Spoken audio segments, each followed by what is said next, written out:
L'étude d'aujourd'hui a pour titre Les 7 têtes. Apocalypse chapitre 17, les versets 7 et 8. Et l'ange me dit, pourquoi t'étonnes-tu? Je te dirai le mystère de la femme et de la bête qui la porte, qui a les 7 têtes et les 10 cornes. La bête que tu as vue était, et elle n'est plus. Elle doit monter de l'abîme et aller à la perdition.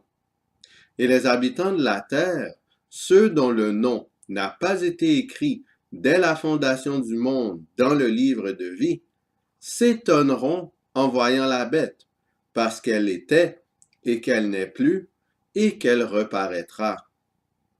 Pour commencer l'analyse des 7 têtes, il faut d'abord voir ce que représente la femme et la bête qui la porte. Dans quel passage biblique parle-t-on de cette bête? Où avons-nous l'idée d'une forme de résurrection d'une bête? Apocalypse chapitre 13, les versets 1 à 3. Il se tint sur le sable de la mer. Puis je vis monter de la mer une bête qui avait 10 cornes et 7 têtes, et sur ses cornes 7 diadèmes, et sur ses têtes des noms de blasphème. La bête que je vis était semblable à un léopard. Ses pieds étaient comme ceux d'un ours, et sa gueule comme une gueule de lion. Le dragon lui donna sa puissance, et son trône, et une grande autorité. Et je vis l'une de ses têtes comme blessée à mort, mais sa blessure mortelle fut guérie. Et toute la terre était dans l'admiration derrière la bête. La bête qui monte de la mer est décrite comme ayant une tête qui fut blessée à mort, mais ensuite la blessure mortelle fut guérie. C'est une forme de mort et d'une résurrection suite à cette mort. Apocalypse chapitre 13, les versets 5 et 6. Et lui fut donné une bouche qui proférait des paroles arrogantes et des blasphèmes. Et il lui fut donné le pouvoir d'agir pendant 42 mois. Et elle ouvrit sa bouche pour proférer des blasphèmes contre Dieu, pour blasphémer son nom et son tabernacle, et ceux qui habitent dans le ciel. Que représente la bête qui monte de la mer? Que représentent les 42 mois où la bête qui monte de la mer a le pouvoir d'agir? Daniel chapitre 7, les versets 24 et 25. Les 10 cornes, ce sont 10 rois qui s'élèveront de ce royaume. Un autre s'élèvera après eux. Il sera différent des premiers, et il abaissera 3 rois. Il prononcera des paroles contre le Très-Haut. Il opprimera les saints du Très-Haut, et il espérera changer les temps et la loi. Et les saints seront livrés entre ses mains pendant un temps, des temps et la moitié d'un temps. La période de 42 mois est la même que la période de un temps, des temps et la moitié d'un temps. Les deux totalisent 1260 jours prophétiques, donc 1260 années littérales. Dans les études précédentes, nous avions déjà abordé la signification de ces périodes prophétiques en détail. Je vous encourage à regarder l'étude numéro 23 portant sur la bête qui monte de la mer, si ce n'est pas encore fait. Ces passages sont des références à la persécution papale qui a eu lieu de 538 à 1798, comme nous l'avions vu précédemment. De ce fait, la bête qui monte de la mer représente le système papal. Par extension, la bête sur laquelle la femme est assise dans Apocalypse 17 est également le système papal, à savoir Rome. Qu'en est-il de la femme elle-même? Apocalypse chapitre 17, les versets 3 à 5. Il me transporta en esprit dans un désert, et je vis une femme assise sur une bête écarlate, pleine de noms de blasphème, ayant 7 têtes et 10 cornes. Cette femme était vêtue de pourpre et d'écarlate, et parée d'or, de pierres précieuses et de perles. Elle tenait dans sa main une coupe d'or, remplie d'abominations et des impuretés de sa prostitution. Sur son front était écrit un nom, un mystère, Babylone la grande, la mère des impudiques et des abominations de la terre. Le nom de cette femme est Babylone la grande. Que représente Babylone? 1 Pierre chapitre 5, le verset 13. L'Église des élus, qui est à Babylone, vous salue, ainsi que Marc, mon fils. Pierre a fini son œuvre évangélique et il est mort à Rome. Aucune preuve n'est citée qu'il a travaillé à l'ancienne Babylone. À cette époque, la ville littérale de Babylone était pratiquement complètement en ruine. Vers la fin du 1er siècle, les chrétiens se référaient déjà à la ville et à l'Empire de Rome par le titre symbolique Babylone.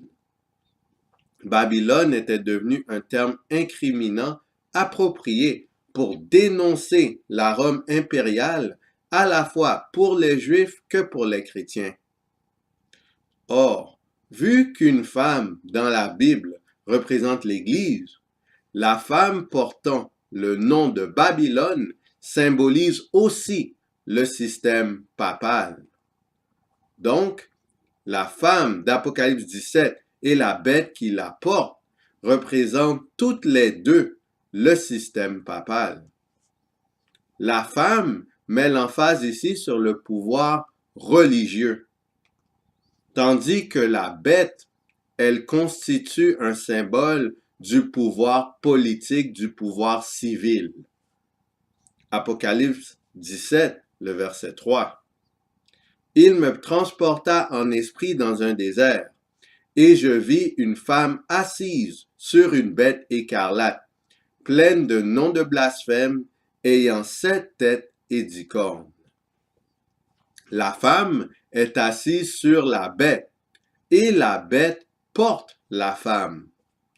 Qu'est-ce que cela symbolise en particulier? Apocalypse chapitre 17, le verset 18. Et la femme que tu as vue, c'est la grande ville qui a la royauté sur les rois de la terre. La femme est décrite comme ayant la royauté sur les rois de la terre.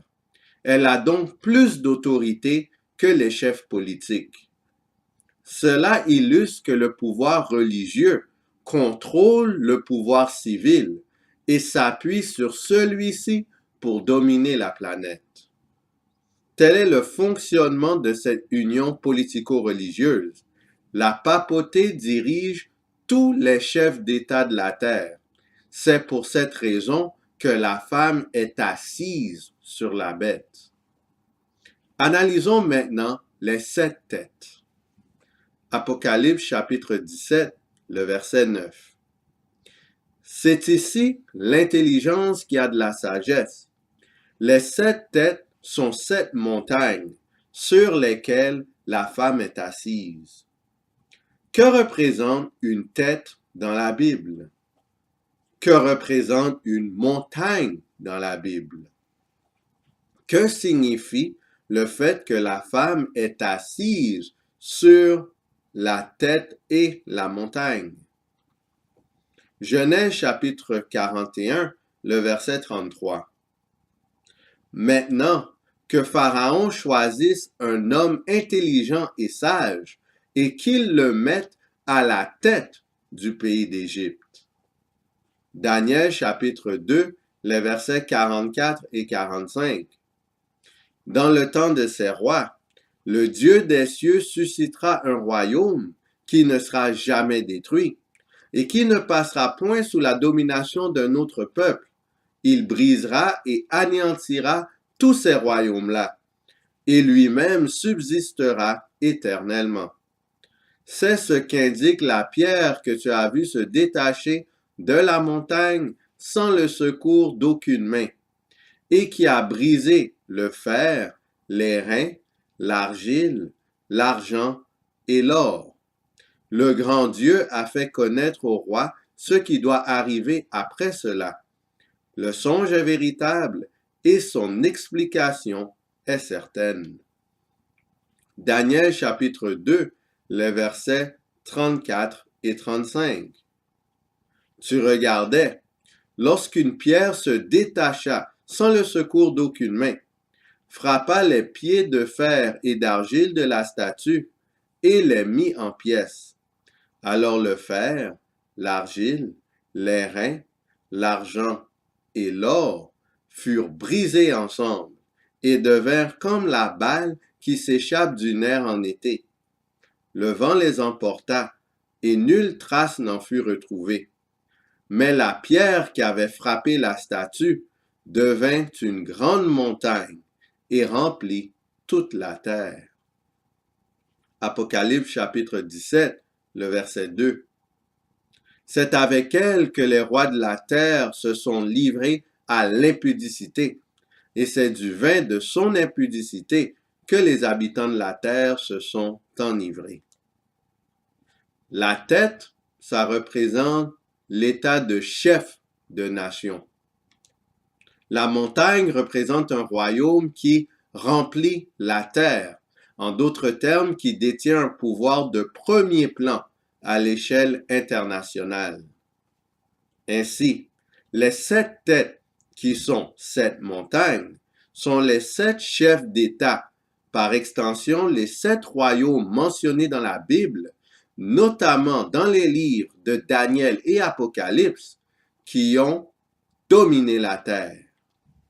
De ce fait, l'illustration de la femme assise sur les 7 têtes, qui sont 7 montagnes, indique que la papauté dominera sur tous les chefs politiques et s'appuiera sur ceux-ci pour exercer un pouvoir quasi absolu sur toute la planète. Apocalypse chapitre 17, le verset 10. Ce sont aussi 7 rois. 5 sont tombés. Un existe, l'autre n'est pas encore venu.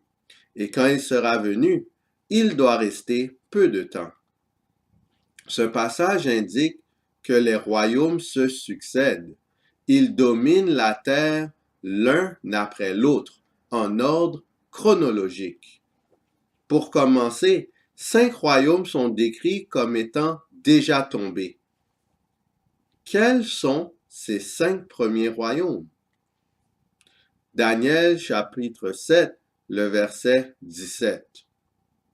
Ces 4 grands animaux, ce sont 4 rois qui s'élèveront de la terre. Daniel chapitre 7, les versets 23 à 25. Il me parla ainsi.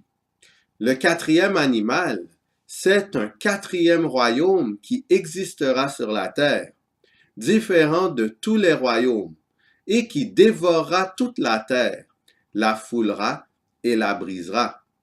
Les 10 cornes, ce sont 10 rois qui s'élèveront de ce royaume. Un autre s'élèvera après eux. Il sera différent des premiers, et il abaissera 3 rois. Il prononcera des paroles contre le Très-Haut. Il opprimera les saints du Très-Haut, et il espérera changer les temps et la loi. Et les saints seront livrés entre ses mains pendant un temps, des temps et la moitié d'un temps. Dans les études précédentes, nous avons vu que les 5 premiers royaumes mentionnés dans le livre de Daniel sont les suivants, en ordre chronologique.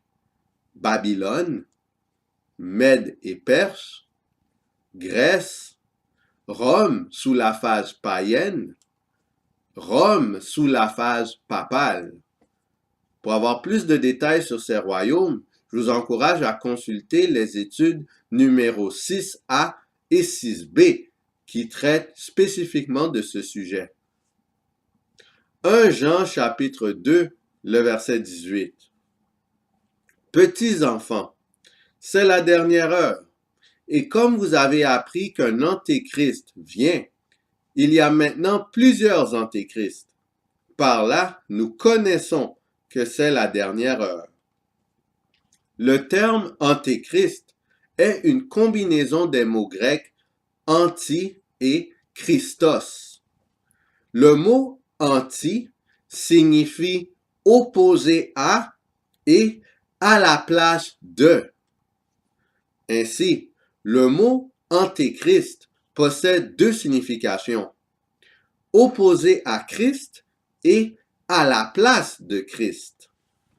La papauté étant l'antéchrist, elle possède ces deux caractéristiques. Lorsqu'on regarde les 5 premiers royaumes qui ont chuté à succession, on aboutit à la chute de la papauté. Comment la Bible décrit-elle la chute de la papauté? Apocalypse chapitre 13, le verset 1 à 3. Et il se tint sur le sable de la mer. Puis je vis monter de la mer une bête qui avait 10 cornes et 7 têtes, et sur ses cornes 10 diadèmes, et sur ses têtes des noms de blasphème. La bête que j'ai vue était semblable à un léopard. Ses pieds étaient comme ceux d'un ours, et sa gueule comme une gueule de lion. Le dragon lui donna sa puissance, et son trône, et une grande autorité.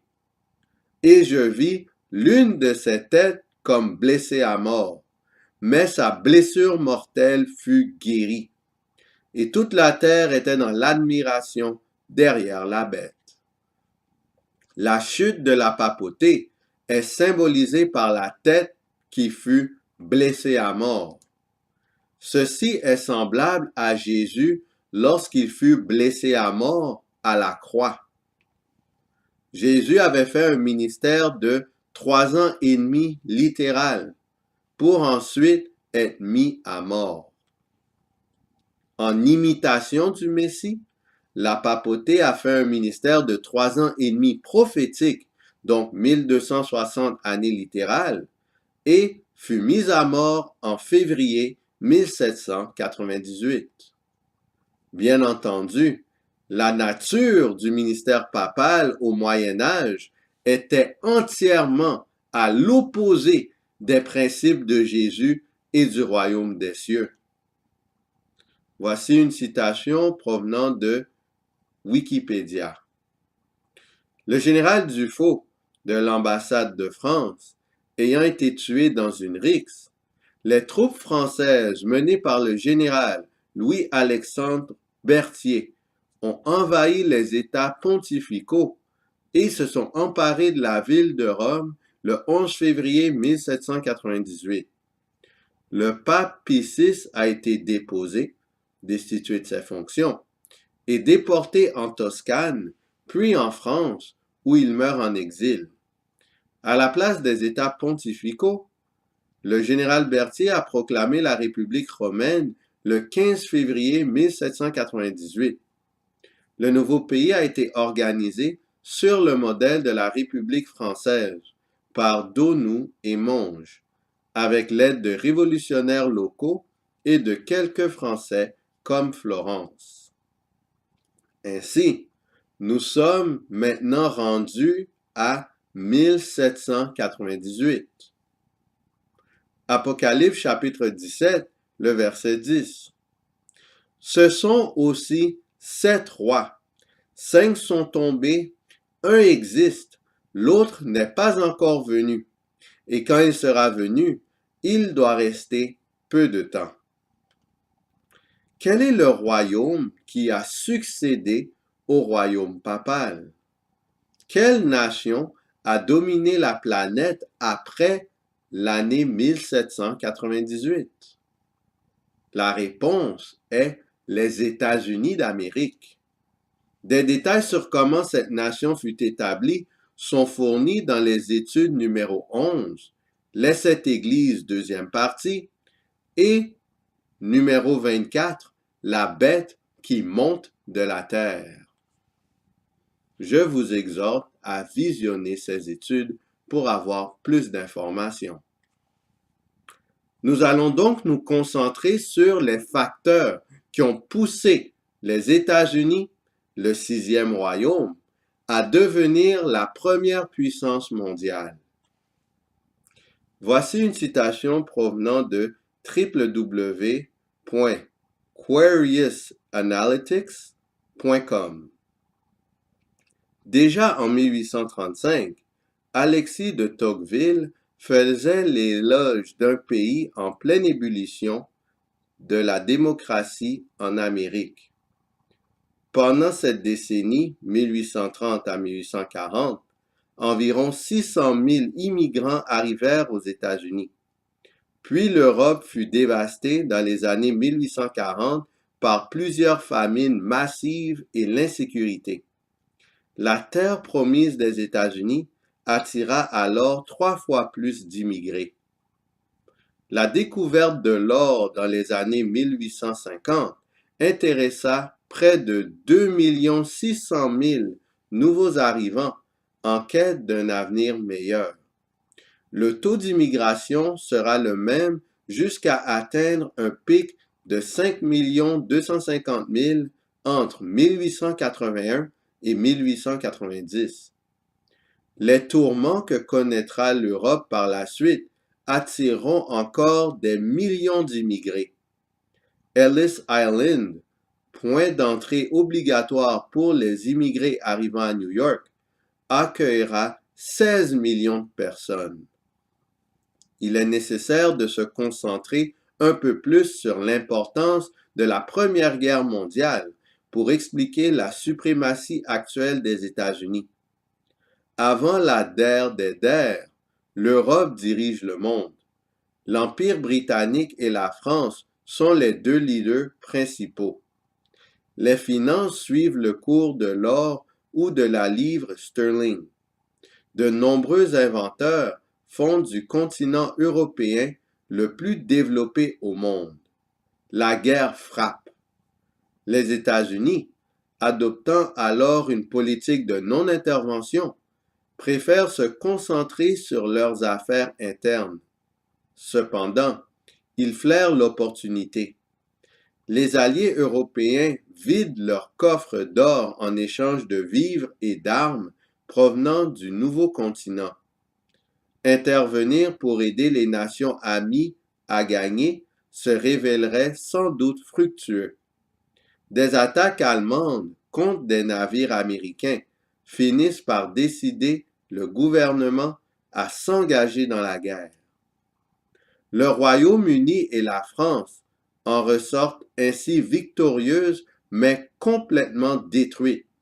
Les caisses d'État vides. La démographie est en berne. Tous ceux qui l'avaient pu ont fui, dont des inventeurs qui faisaient la grandeur technologique du vieux continent. En parallèle, les États-Unis se sont enrichis et sont accueillis comme des héros en Europe. Possédant quasiment toutes les réserves en or, ils sont devenus la référence financière. Grâce à la guerre, ils ont maintenant un pied militaire en Europe. Leur population a peu souffert des combats lointains. Le tournant idéologique opéré par Wilson place les États-Unis dans une nouvelle position d'agent du monde. Le constat est donc simple, les États-Unis deviennent leader international. Apocalypse chapitre 17, le verset 10. Ce sont aussi 7 rois. 5 sont tombés, un existe, l'autre n'est pas encore venu. Et quand il sera venu, il doit rester peu de temps. Quel royaume n'est pas encore venu à l'existence? On sait qu'à l'arrivée de ce royaume, il ne restera que peu de temps avant le retour de Christ. Apocalypse chapitre 17, le verset 12. Les 10 cornes que tu as vues sont 10 rois, qui n'ont pas encore reçu de royaume, mais qui reçoivent autorité comme roi pendant 1 heure avec la bête. Apocalypse chapitre 17, les versets 13 et 14. Ils ont un même dessein et ils donnent leur puissance et leur autorité à la bête. Ils combattront contre l'agneau et l'agneau les vaincra parce qu'il est le Seigneur des seigneurs et le roi des rois. Et les appelés, les élus et les fidèles qui sont avec lui les vaincront aussi. Apocalypse chapitre 17, le verset 17.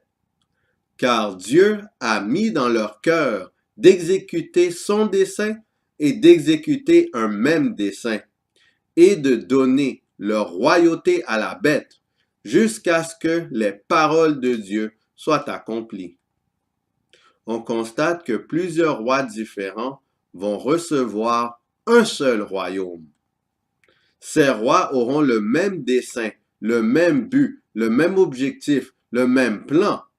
Donner volontairement leur puissance, leur autorité et leur royauté à la papauté.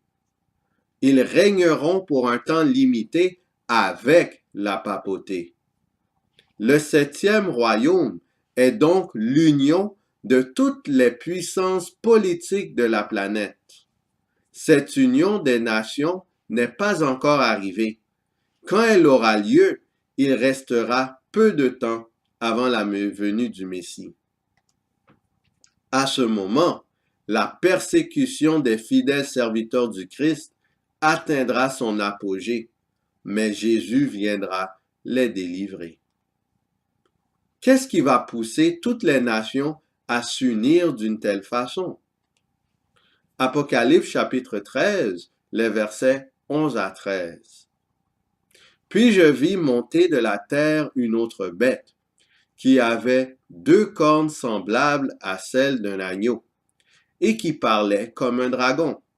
Elle exerçait toute l'autorité de la première bête en sa présence, et elle faisait que la terre et ses habitants adoraient la première bête, dont la blessure mortelle avait été guérie. Elle opérait de grands prodiges, même jusqu'à faire descendre du feu du ciel sur la terre à la vue des hommes. Apocalypse chapitre 13, le verset 14. Et elle séduisait les habitants de la terre par les prodiges qui lui étaient donnés d'opérer en présence de la bête, disant aux habitants de la terre de faire une image à la bête qui avait la blessure de l'épée et qui vivait. Apocalypse chapitre 16, les versets 13 et 14.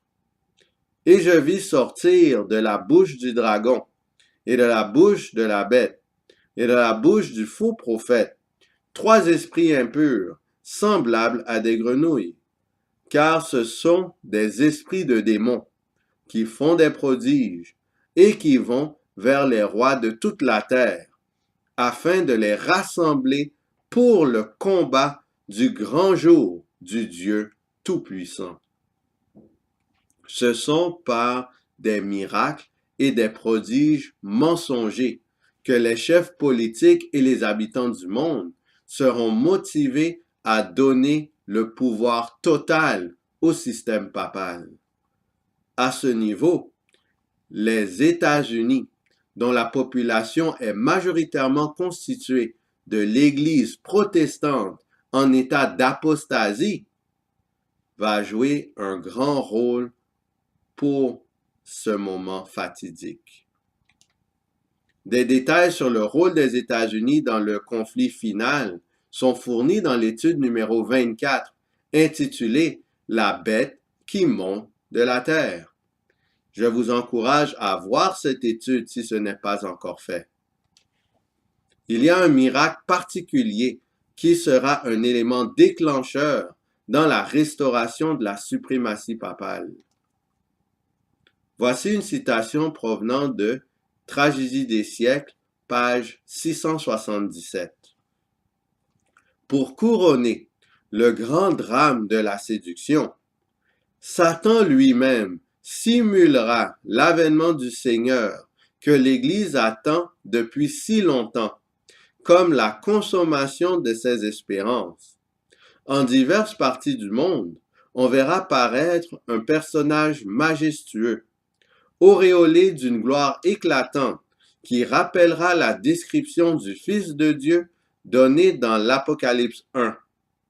Son état dépassera tout ce que les yeux des mortels auront jamais contemplé.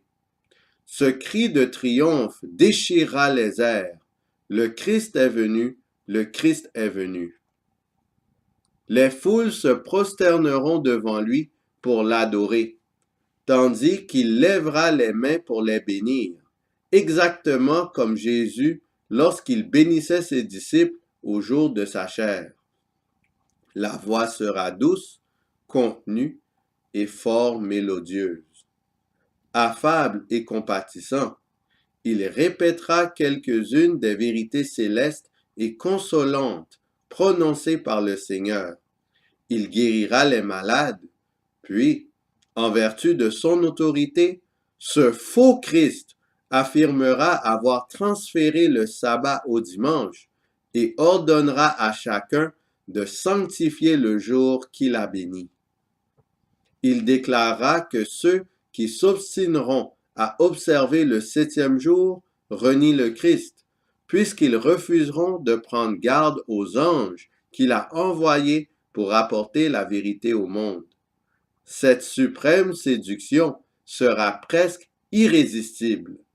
Comme les Samaritains éblouis par Simon le magicien, les foules, du plus grand au plus petit, s'écrieront: « Celui-ci est la puissance de Dieu, celle qui s'appelle la grande. » C'est la simulation du retour de Christ qui va constituer la suprême séduction de toute la planète.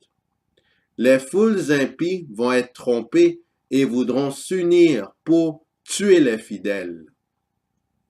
Apocalypse chapitre 17, le verset 11. Et la bête qui était et qui n'est plus est elle-même un 8e roi, et elle est du nombre des 7, et elle va à la perdition. Il y aura un 8e royaume qui suivra l'union des nations. Ce royaume fait partie des 7 premiers royaumes déjà mentionnés.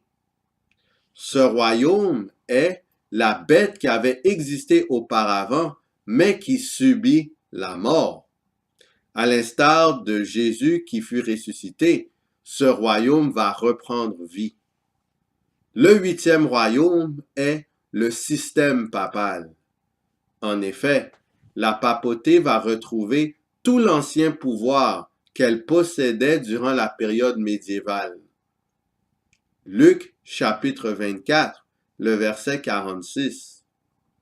Et il leur dit: « Ainsi il est écrit que le Christ souffrirait et qu'il ressusciterait les morts le 3e jour. » On se rappelle que la papauté est l'antéchrist, qui signifie opposé à Christ et à la place de Christ. Ainsi, comme Jésus-Christ est ressuscité 3 jours après sa mort, la papauté va ressusciter 3 royaumes après sa blessure mortelle, vu qu'elle est le 5e et le 8e royaume. 6, 7, 8. Donc 3 royaumes après sa chute, elle reprend vie. Apocalypse chapitre 17, le verset 11. Et la bête qui était et qui n'est plus est elle-même un 8e roi, et elle est du nombre des 7, et elle va à la perdition. Actes chapitre 1, les versets 1 et 2. Théophile, j'ai parlé dans mon premier livre de tout ce que Jésus a commencé de faire et d'enseigner dès le commencement jusqu'au jour où il fut enlevé au ciel, après avoir donné ses ordres par le Saint-Esprit aux apôtres qu'il avait choisis. Après sa résurrection, Jésus est monté au ciel au paradis en tant que vainqueur et sauveur de la race humaine. En contraste, après sa résurrection, la papauté sera entièrement détruite et vaincue par l'agneau de Dieu. Pour notre part, nous devons choisir de suivre le vrai Christ. Celui qui a fait un ministère de 3 ans et demi, est mort sur la croix du calvaire, est ressuscité le troisième jour et est monté au ciel pour intercéder en notre faveur.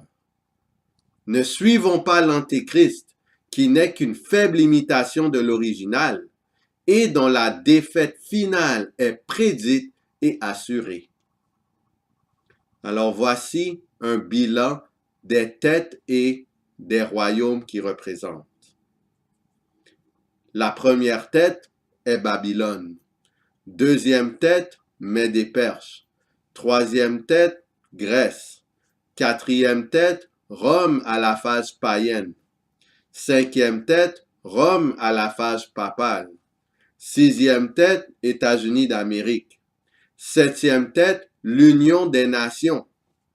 Huitième tête, Rome à la phase papale, le retour du pouvoir du Moyen-Âge par la papauté.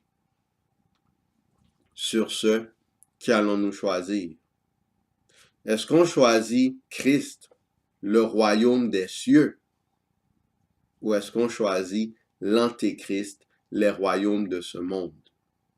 Nous savons que le royaume de Christ dure éternellement, tandis que les royaumes de ce monde sont appelés à disparaître. Vivons comme étant dans le royaume de Jésus-Christ, sur cette terre maudite. Développons son caractère, propre à pouvoir rentrer dans sa ville, et lui-même viendra nous chercher pour nous éclairer pendant l'éternité. Que le Seigneur nous garde.